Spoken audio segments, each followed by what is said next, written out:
Hey, what's up? This is Ian, and in this video I'm going to talk about how I'm insulating my van.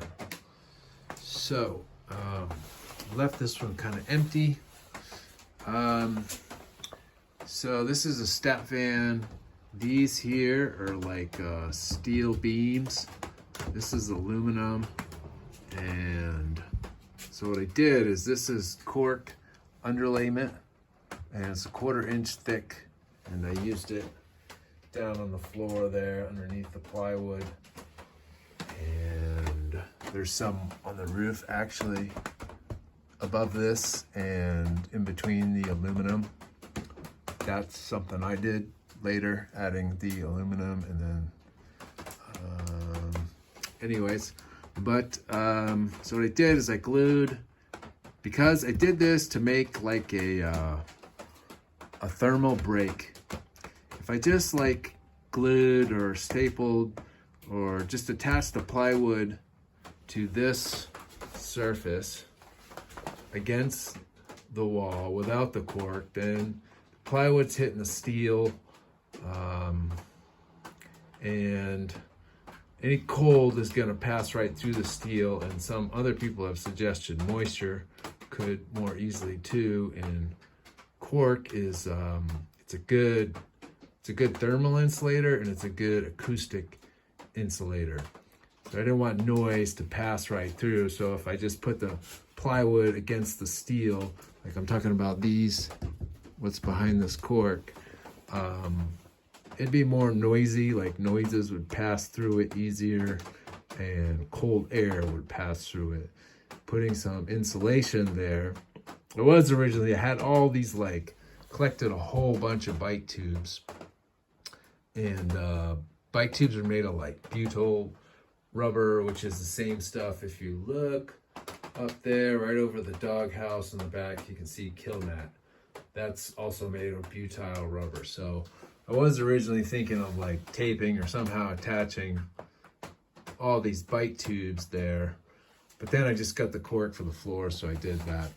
Now another thing I want to talk about is the wool insulation. So a few things about it. It's hard to cut. It's kind of a pain to cut. I've been using like scissors mostly, but they don't work that great. I've tried using like a utility knife. And so what I've been doing is this little piece of flashing. I used this stuff. Let's see. This is Sikaflex 227. Yep.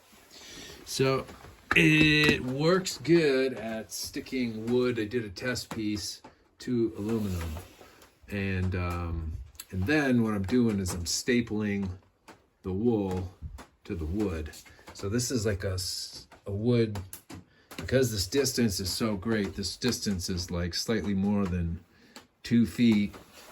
I wanted another support in there, so fortunately those are 1x2s, and they're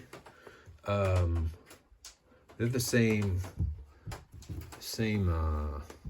dimensions of thickness as these steel beams here.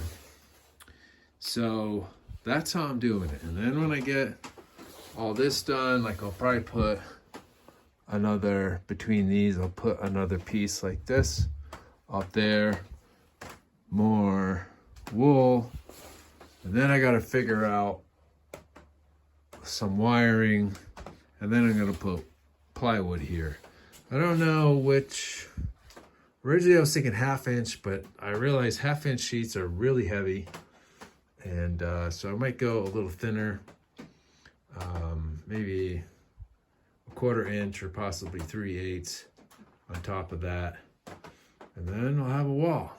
But it feels kind of cool to get some insulation in there, and made another video about the insulation there. There's actually a whole bunch of ground up corks, wine corks underneath that.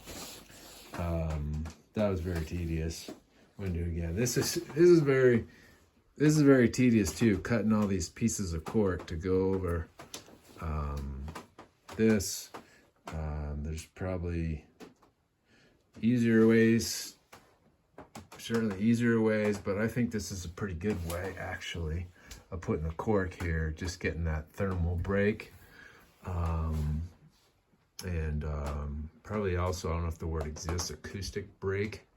So it'll add a little bit of dampening and like sound insulation. So anyways, that's the end, and this is how I'm insulating my wall. Hope you have a good one.